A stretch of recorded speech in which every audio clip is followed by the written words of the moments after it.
social justice Calvin. Welcome to the backyard with the annoying yellow light. So this is one of those secret wrestling business things that I'm going to get in trouble for revealing now that I'm heading towards working in the business. But what is a wrestling ring made up of? So I have set up many a wrestling ring when I was starting to become a professional wrestler in wrestling school. And so I know how to set up a wrestling ring. Actually, I do. So what are the main components of a wrestling ring? Well, obviously the first thing are the corners. So the corners are giant metal poles, about very big. They weigh about 300 pounds, 200 to 300 pounds. They're heavy as heck to carry, and they're heavy as heck to maneuver into position. And I've actually lifted one. I remember that was a big deal when I actually managed to carry one out to the truck. People were like impressed, that I even attempted that. And so that's like one main component. The other thing is, the next thing is the ring itself. So it's made of a metal frame that goes from pole to pole on the edges.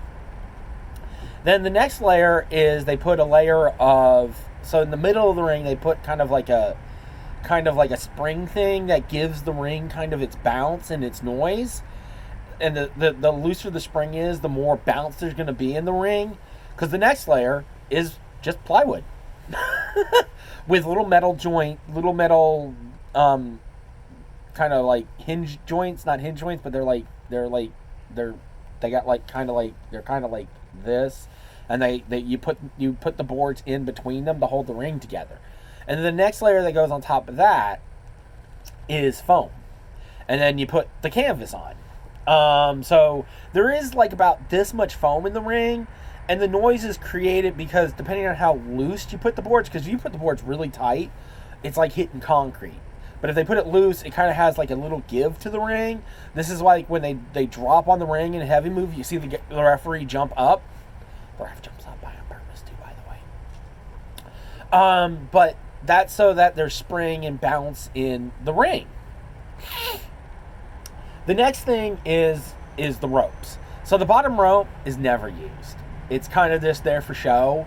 And there's like there's 3 ropes that go around the ring, and they're attached with these kind of like clamps that you put a screwdriver in and turn them to tighten them up, and then you put the little turnbuckle piece on to cover up the metal part that is holding the ropes in, and it's like it gives it tension so that they stay taut and strong.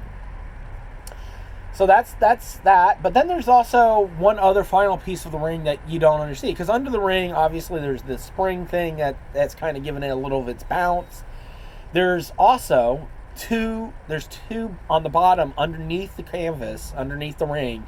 There are 2 lines running in an X-shaped pattern under the ring. And the idea behind that is to give tension to the poles. Because if you don't have that tension there, the poles just obviously go whoop, down into the ring. Obviously, when they're using a gimmick one where they drop them through the match, the board is missing there, and the wrestlers avoid that area until it's time to throw them into that area. And the ref knows to avoid that area because, wrestling.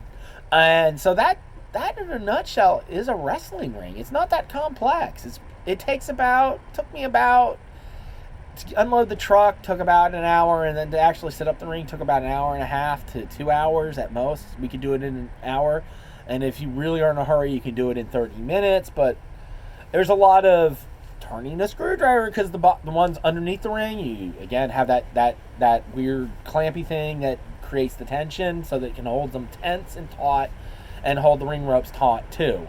So yeah, that's a wrestling ring.